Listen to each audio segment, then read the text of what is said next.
Good to see you at church. Welcome. And if you're watching online, welcome as well, or catching up during the week. So good that you can connect with us. If you're visiting us today, so glad you're here at church. And hey, wasn't it great to worship together? So good to have time together, enjoying His presence. If you're visiting us, you may not know, we've just started a brand new teaching series from the book of Nehemiah in the Old Testament. And we're going to continue that today. If you have a Bible or a device you want to follow along, Nehemiah chapter 3 is where we're going to be reading from together. We love the Bible here at King's.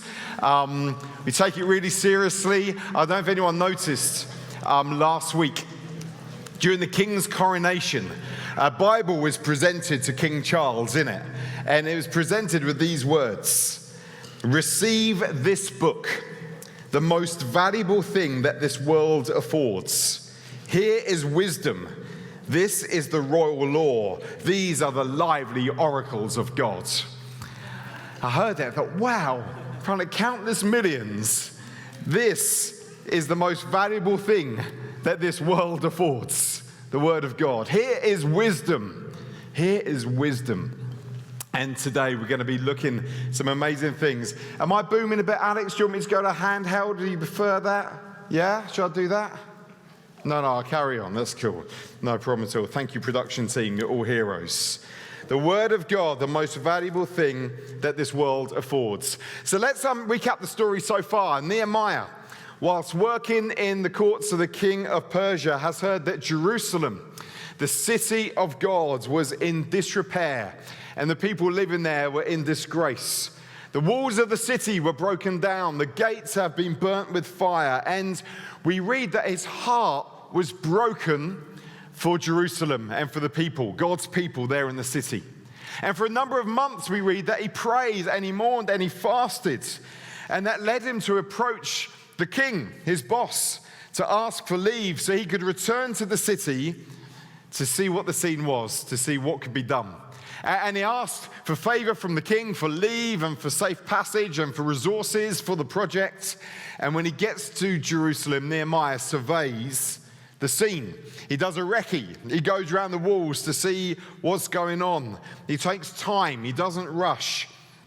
How could this task of rebuilding the walls take place so that city life could be reestablished? The thing with ancient cities and ancient walls is that they were the security, the safety, the identity of the city. If there was no walls and no gates, it was open to enemies and invaders. The whole city was vulnerable. How could city life be reestablished again? And the job was huge. Nehemiah was not naive. He knew the scale of the work. If you look at Ephesians, that's in the New Testament, completely different book of the Bible. If you look at Nehemiah chapter 2, verse 17, he says this: "You see the trouble we're in. Jerusalem lies in ruins." He knows the scale of the task. Jerusalem's in ruins. You see the scale of it. Its gates have been burned with fire. Yet he says this: "Come, let us rebuild the walls of Jerusalem." I don't know, when you're thinking about the walls of Jerusalem, I don't know what you're thinking about. Maybe you have a garden wall, I don't know, or you've seen a wall somewhere. It's not like the kind of walls that we're familiar with today, okay? The walls of Jerusalem, they think, were up to 2.5 miles long in total around the city. And we read that actually the walls needed to be high enough to protect the city. Okay, so it needed to be high enough from enemy invasion, and also they needed to be wide enough. Actually, later on in the story, we'll get to this in Nehemiah chapter 12, we read that 2 choirs processed around on top of the walls of Jerusalem. So how wide does a wall need to be for a choir in each direction to process and walk around it? They think there's evidence to suggest that places this wall was 26 feet thick. Wow. So when we're talking about rebuilding the walls, this is a big job. This is a picture of the old broad wall that they've uncovered in Jerusalem. You can see it there. They uncovered this, archaeologists uncovered this in the 1970s. They believe this is the old broad wall of Jerusalem. In places, this broad wall is 8 meters wide. Wow. Now just try and picture that. The distance from the floor of this building to that white beam up there is 9 meters. Wow. Okay, so this wall, they think, was as high as it was wide. Almost as high as this building, almost as wide as that height. So this is a big task. We're not talking about a little dry stone wall that's 3 feet off the ground here. It's a massive task. In fact, it's interesting, this picture. If you look at Nehemiah 3, verse 8, we read about Azael and we read about Hananiah, and they made repairs, and it says they restored Jerusalem as far as the broad wall, which is that picture there. So we read about that wall in the passage we're going to read today, uncovered in the 1970s. For 141 years, these walls had been in ruin and disrepair. 141 years. More than a century of ruin and decay. A mammoth task was needed of engineering and planning. I mean, where do you even begin with that kind of task? 2.5 miles long of those kind of walls. And it was made even more difficult because there were people in Jerusalem who did not want the city walls to be rebuilt. At the end of chapter 2, we read about Sanballat the Horonite and Tobiah the Ammonite official and Geshem. And when they heard about the plan to rebuild the walls, they mocked and ridiculed us. "What is this you're doing?" they said. "Are you rebelling against the king?" Nehemiah answered, "The God of heaven will give us success. We, his servants, will start rebuilding." So not only was the task huge, there was actually major opposition to what was going on at the same time. So how do you even start going around about rebuilding walls like that? I mean, where do you start? Obviously, Nehemiah couldn't do that by himself. He needed a labor force. But we also know there's a challenge because not many people are living in the city. Nehemiah 7 verse 4 tells us that the city was large and spacious, but there were few people in it because the houses had not yet been rebuilt. Because it wasn't safe, because the walls were down, because the gates had been burnt, no one wanted to live there. It wasn't a safe place to be. So how do you go about rebuilding the city walls? Well, Nehemiah chapter 3 tells us how Nehemiah went about this.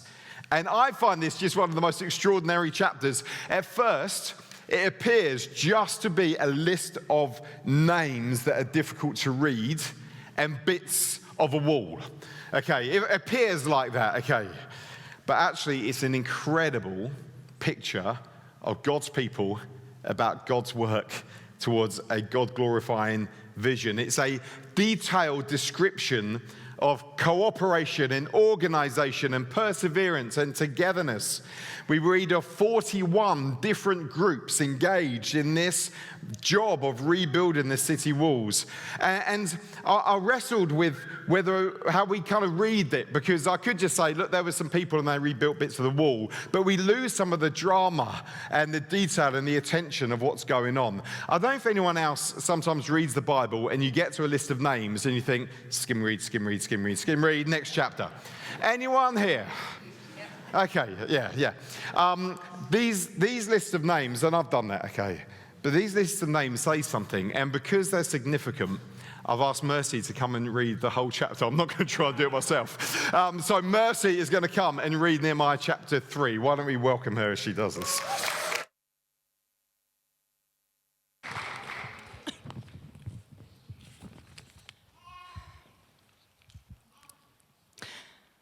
Eliashib the high priest and his fellow priests went to work and rebuilt the sheep gate. They dedicated it and set its doors in place, building as far as the Tower of the 100, which they dedicated, and as far as the Tower of Hananel. The men of Jericho built the adjoining section, and Zachar, son of Imri, built next to them. The fish gate was rebuilt by the sons of Hassanah. They laid its beams and put its doors and bolts and bars in place. Meremoth, son of Uriah, the son of Hakkoz, repaired the next section. Next to him, Meshullam, son of Berechiah, the son of Meshezabel, made repairs. And next to him, Zadok, son of Baana, also made repairs. The next section was repaired by the men of Tekoa, but their nobles would not put their shoulders to the work under their supervisors. The Jeshanah gate was repaired by Joada, son of Paseah, and Meshullam, son of Besoidia. They laid its beams and put its doors with their bolts and bars in place. Next to them, repairs were made by men from Gibeon and Mizpah, Melatiah of Gibeon and Jadon of Merinoth, places under the authority of the governor of Trans-Euphrates. Uzziel, son of Harhiah, one of the goldsmiths, repaired the next section, and Hananiah, one of the perfume makers, made repairs next to that. They restored Jerusalem as far as the broad wall. Raphiah, son of Hur, ruler of a half-district of Jerusalem, repaired the next section. Adjoining this, Jediah, son of Haramath, made repairs opposite his house, and Hattush, son of Hashabniah, made repairs next to him.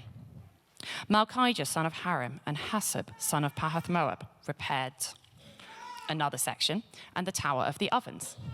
Shallum, son of Halahesh, ruler of a half-district of Jerusalem, repaired the next section with the help of his daughters. The Valley Gate was repaired by Hanan and the residents of Zanoah. They rebuilt it and put its doors with their bolts and bars in place. They also repaired 1,000 cubits of the wall as far as the Dung Gate. The Dung Gate was repaired by Malchijah, son of Rechab, ruler of the district of Beth-Hakarim. He rebuilt it and put its doors with their bolts and bars in place. The Fountain Gate was repaired by Shallum, son of Kolhoseh, ruler of the district of Mizpah. He rebuilt it, roofing it over and putting its doors and bolts and bars in place. He also repaired the wall of the pool of Siloam by the king's garden, as far as the steps going down from the city of David. Beyond him, Nehemiah, son of Azbuk, ruler of a half-district of Beth-Zur, made repairs up to a point opposite the tombs of David, as far as the artificial pool and the house of the heroes. Next to him, the repairs were made by the Levites under Raham, son of Bani. Beside him, Hashabiah, ruler of half the district of Keilah, carried out repairs for his district. Next to him, the repairs were made by their fellow Levites under Binnui, son of Henadad, ruler of the other half district of Keilah.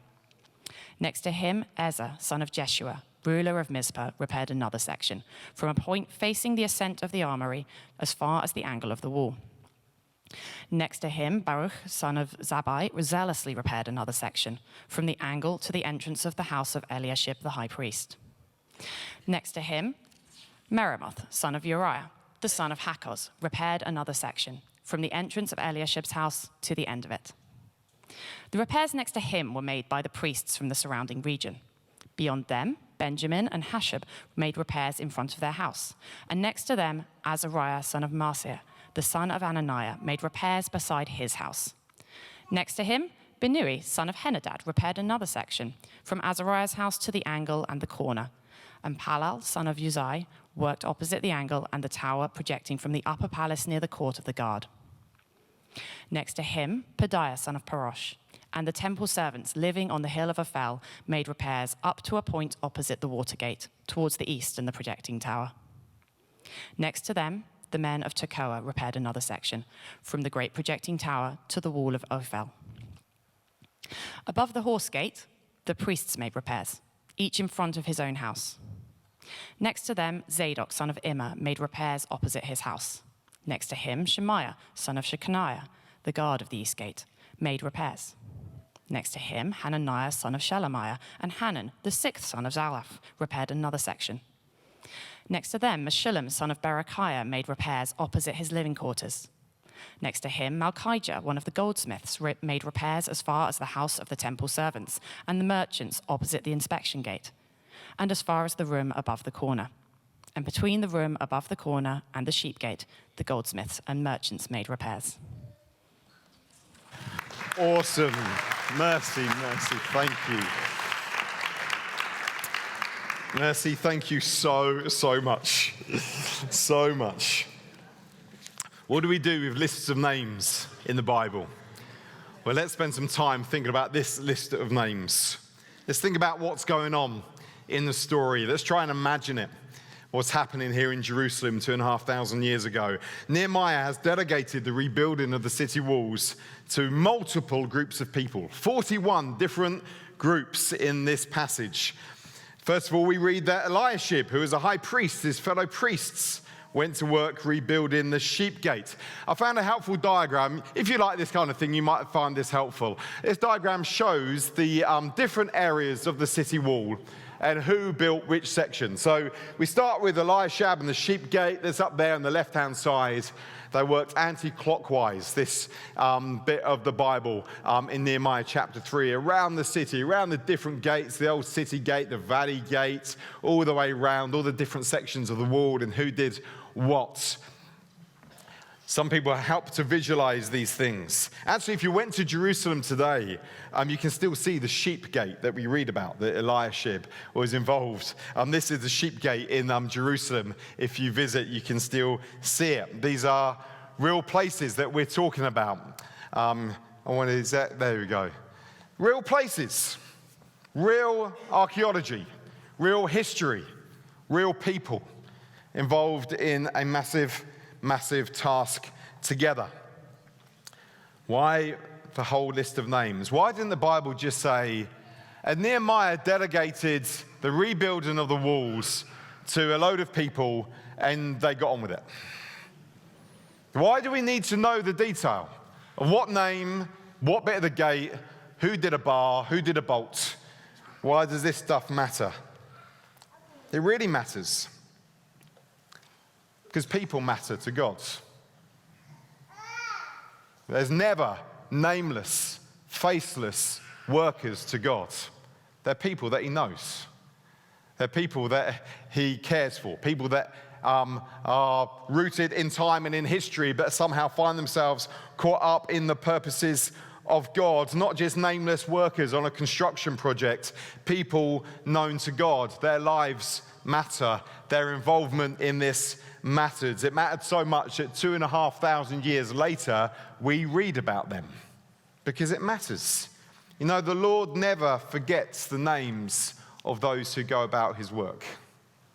He never forgets their names. Should be a huge encouragement to all of us. Before anything else happens in this story, then we read this and we realize that our efforts matter to God. He knows what we do. He sees it. He knows our name. In the very last book of the Bible, in Revelation, we read of these letters that Jesus writes to a number of churches. And he writes things like this: I know your deeds. I know your hard work. I know your perseverance.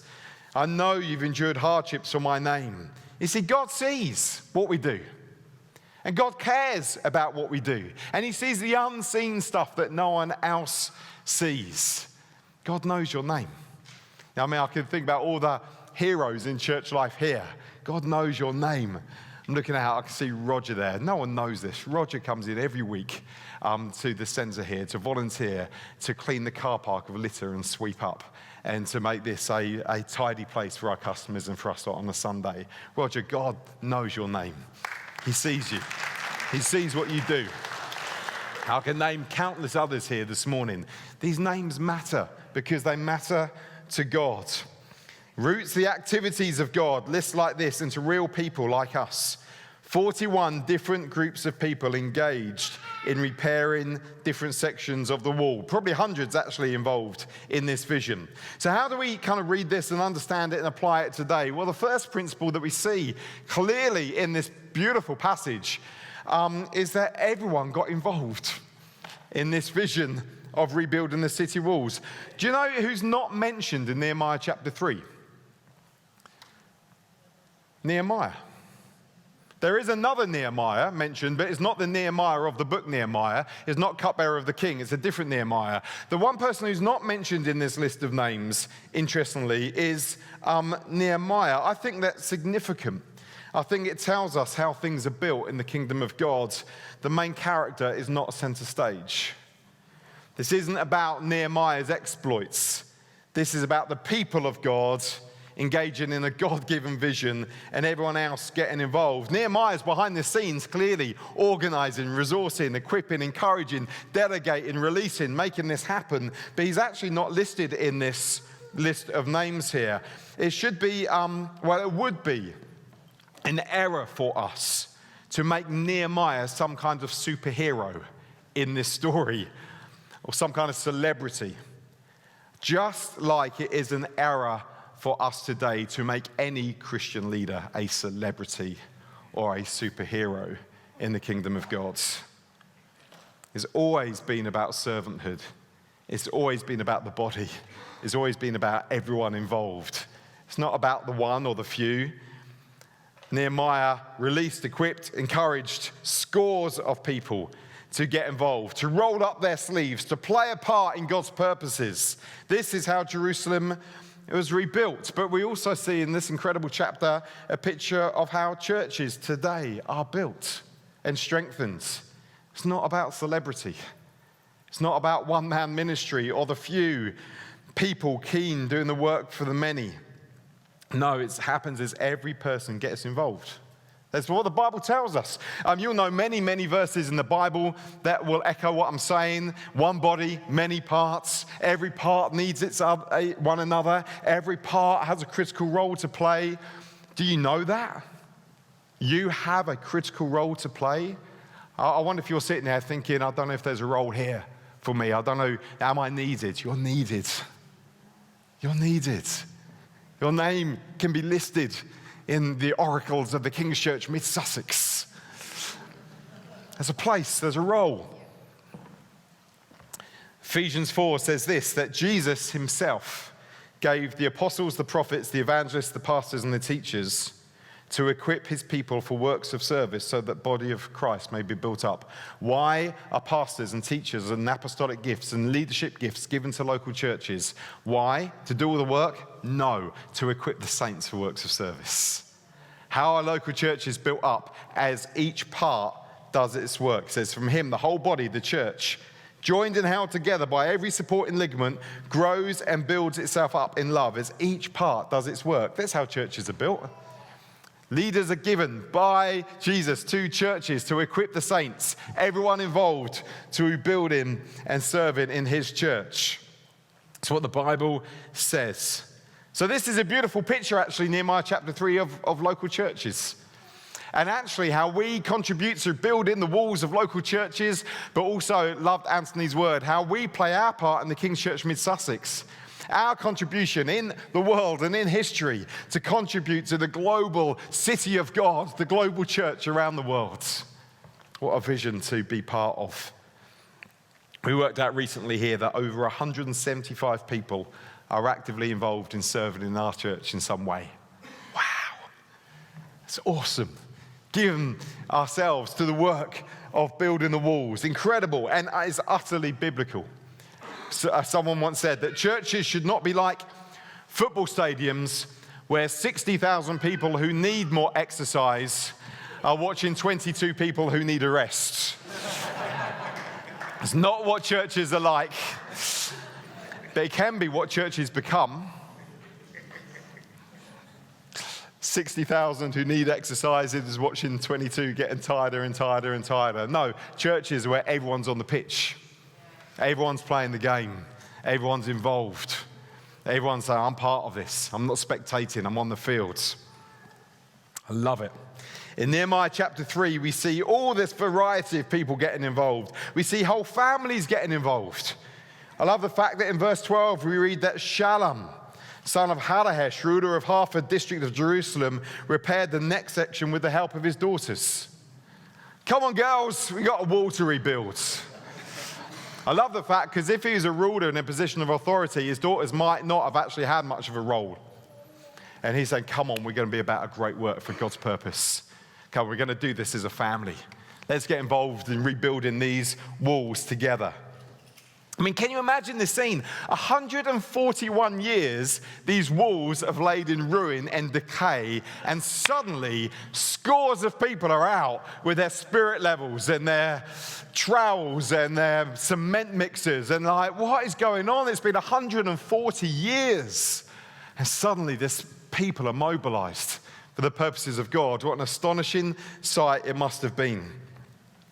So let's not miss the significance of this picture in the Bible. It's what the church is meant to look like, guys. Everyone playing a part.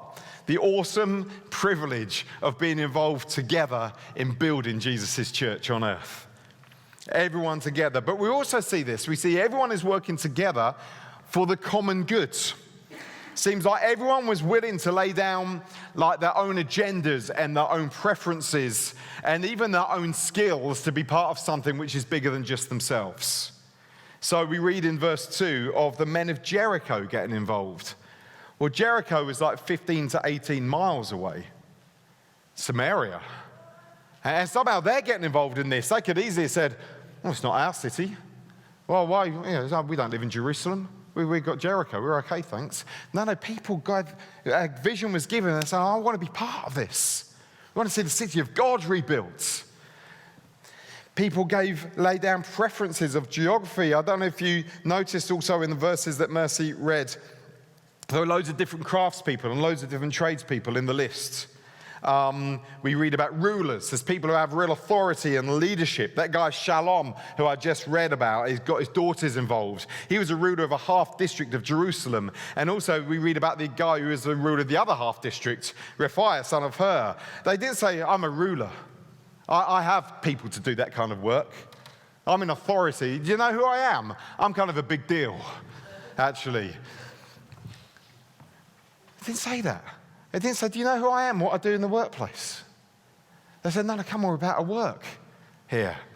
It didn't say, oh, I've got minions who do that work for me. No, they got involved in rebuilding the walls. They rolled up their sleeves. They started mixing cement with everyone else. Look at verse 8 with me. Uzziel, son of Harahiah, one of the goldsmiths, repaired the next section, and Hananiah, one of the perfume makers, made repairs next to that. They restored Jerusalem as far as the broad wall. A goldsmith, a jeweler, a master craftsman who had been known for his kind of fine detail, artistry, his care, his attention to the detail. He's there shoveling sand with the rest of them. He didn't say, oh, sorry, I can't because my hands, I need them to be soft and delicate for my artistry. He said, I can't have blisters. He's like, no, come on. I'm going to lay down my trade. I'm going to lay down the fact that I'm a goldsmith. I'm going to get involved in this. Can you get any more contrasted than perfume makers and construction? Have we got any perfume makers in the house? I don't know. Like delicate and this profession and this trade of perfume making, they're not saying, build a wall? I'm a perfume maker, don't you know? I'll never ever get involved in such manual labor as that. There's no sense of preference or agenda. It's like, no, we're about to work here together. If that's what needs to be done, I'm going to get involved in doing it. Mixing mortar, shoveling sand, lifting rocks, building walls is not glamorous work. Church is a bit like that. It's not glamorous work. It's a bit like building walls, but we do it. We move chairs and we make coffees and we welcome people and we park cars and we set up rooms for kids ministry and we clear up rooms after youth ministry and we send emails and we open our homes and we walk the hard path with people because that's how walls are built. And Jesus called his disciples, we read that they laid down their nets. So I'm going to be part of a bigger thing now. This is who I am, yeah, but I'm willing to lay that down in order to be part of something bigger than just who I am. And these skills God's given me, maybe we'll use it along the way, but actually it's not about me making sure that I do the thing I must do. It's about me saying, God, what do you need me to do? And we get involved in his plans and his purpose. Healthy churches are filled with people saying, I might be a skilled perfume maker. I might be a financier. I might be a lawyer. I might be an artist. I might be a teacher. I might be a decorator. I might be a businesswoman. I might be an event organizer. But what needs doing? What can I get involved in? What bit of the wall needs strengthening? And we see they're all hands-on, whether it's priests or rulers or goldsmiths or merchants or perfume makers, they all get their hands dirty. It's an interesting story, really, because followers of Jesus never graduate beyond getting their hands dirty in the ordinary stuff of loving God and loving people. Jesus never graduated beyond that. Loving God, loving people, serving people. There's no graduation. We continue in the footsteps of Jesus. Do you know there's one group in this whole chapter who didn't get involved? I don't know if you noticed that. Verse 5, we read that the next section was repaired by the men of Tekoa, but their nobles would not put their shoulders to their work under their supervisors. These people of authority and wealth said, no, I'm not doing it. I'm not going to work under them. Do you know who I am? I'm a noble, don't you know?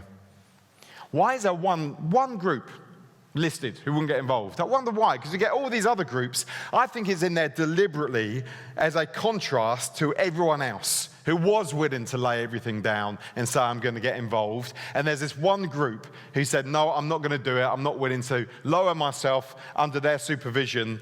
I think it's a warning sign for us not to be like the nobles of Tekoa. Because God's work needs everyone to lay down their preference in order to be part of a bigger thing. We also see this in this amazing story. Everyone had a bit of the wall. Everyone had a bit of the wall. What a great organizer and delegator Nehemiah was. I mean, can you imagine the carnage if everyone started at the same place? Everyone turned up at the sheep gate day one. Right, what on earth are we going to do? Hundreds of people in this one place. Now, Nehemiah gave them each a bit of the wall. You do that section. You do that tower, you do that gate, you do that place in the bit of the wall there. Some had maybe less glamorous assignments than others. I always feel a bit sorry for Malchijah, son of Rechab. We read about him in verse 14. He was allocated the dung gate. I mean, someone's got to do it, right? But you can kind of imagine the scene, can't you? Nehemiah's there, giving out the jobs. Malchijah, just wondering, think you'll be great for the dung gate? Right.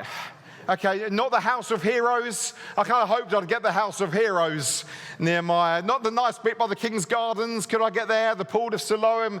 No, I really need the dung gate doing, to be honest. Are you up for the dung gate? Some bits of the wall may not be as glamorous as other bits of the wall. Actually, if you look at the dung gate today, the dung gate is still there in Jerusalem. I wonder if we have the picture of it. It's quite impressive, actually. It's quite a nice bit of the walls of Jerusalem. Pretty awesome. But for this to be successful, it needed everyone to say, it doesn't matter what the bit of the wall is, give it to me. I'll get involved. I'm going to work zealously for this vision, rebuilding this section. Okay, Nehemiah, if you want me to do the dung gate, I'm all in. If you want me to do the House of Heroes, I'm all in. The Tower of Ovens, I want to know what that is. Sounds awesome. I'm just thinking like loads of microwaves stacked on top of each other, but it probably wasn't that. I wonder what your bit of the wall is. What's your bit of the wall? If we're going to see a radiant church in Mid-Sussex, it's going to require each of us to give ourselves to part of the wall. What's your bit of the wall? For some of you, it's youth work. Got youth workers out this morning. Luke might be leading that section in church life, that bit of the wall, he's leading it, but he's got a load of others saying, this is us. We're in. We're up. Youth work is our thing. We are absolutely zealously going to give ourselves to the rebuilding of young people's lives in Mid-Sussex. We're going to invest in a generation. We're going to give ourselves tirelessly in helping a generation to know the things of God. That's our bit of the wall. And yeah, as part of the bigger picture, we know that actually our bit of the wall is just one bit of the wall. And what they're doing is equally important, and they're doing is equally important. But this is my bit of the wall. I'm going to do this. I wonder what your bit of the wall is. Because we need everyone to be part of a bit of a wall. For some people, it will be worship and production. Yeah, we're part of that wall. For others, it will be love your neighbor ministries. Serving the broken, the marginalized in our community. We're gonna give ourselves to rebuild lives together through love your neighbor. For others, it's going to be kids and family work. We want to give ourselves to building family life in our church and in our community. Going to give ourselves to that zealously. Going to build the walls. Hospitality. We're going to build the wall of hospitality so people feel loved and welcomed in our church and in our homes. Life groups. We're going to give ourselves to build lives together. Living stones being built together in walls. I wonder what your bit of the wall is. What section of the wall are you going to zealously pull yourself into? It's important to note, however, that your bit of the wall is just one bit of the wall. We're not doing our thing in isolation from others. We're next to one another. We've got a common purpose. We're about to work together. I've read through chapter 3 a number of times this week. And I reckon there's 27 occasions in this chapter when we read the phrase next to him or something like that. Next to them, adjoining, next to them. They built this bit, next to them they were building this bit. I'm imagining kind of people on scaffold towers shouting to one another, how's it going? We're cheering you on, guys. How's it going? Do you need any more resources? And they're cheering on, you're doing a great job over there. Fantastic how you've done that gate. That's awesome. We're cheering you on. They're next to each other. We don't do church life in silos. Well, this is just my thing. I'm not interested in anything else. It's my thing. No, we're next to each other, shoulder to shoulder, around the walls. So, I've got my bit, but I'm cheering you on, and I'm cheering you on, and together we're going to build something here in this place. It's an absolutely stunning picture of the church working together. I find this chapter remarkable, far more than just a list of names. It's a historical record of what happens, but it tells us there's no superstars in the kingdom of God. Ordinary men and women who give themselves to something together. No one on a pedestal. The whole population, it seemed, responded to Nehemiah's plea for help, other than those Tekoa noble folk. Each had their own job to do. No one was envious of one another. It'd be so easy to be envious in church life. I'm doing this thing. I wish I was doing that gate over there. No, they're just focused on the thing that they've got to do. We're going to crack on here. No jealousy, no competition, a unity of spirit and purpose. One in mind, one in spirit, one in purpose. Come on, people, we're going to get the walls rebuilt. They had this vision to see it completed. 141 years of decay and ruin. Suddenly, people are mobilized. Wow. We discover later on it took them 52 days. Less than 2 months, and the thing was done. What a beautiful picture of the church, one in spirit and purpose and vision. There's no room in the Bible, guys, for independent Christians who just want to do their own thing. There's no reference to that in the Bible. There's no place for it. It's like you're part of a body. You're part of a family. You're part of a household. And this beautiful chapter helps us understand that we're about something together. We have a supreme task. We are here as a local church to love God and love people, to see lives and communities transformed. And we'll play our bits in the wall here. And this church is just part of the big wall of the global church. They're seeing this kingdom come in all nations, tribes, languages around the world. What a brilliant thing to get involved in. So let me ask you a question. What's your bit of the wall? Don't watch on others. Please don't watch on others just assuming that there's plenty of people involved and there's no room for you. That's not the case.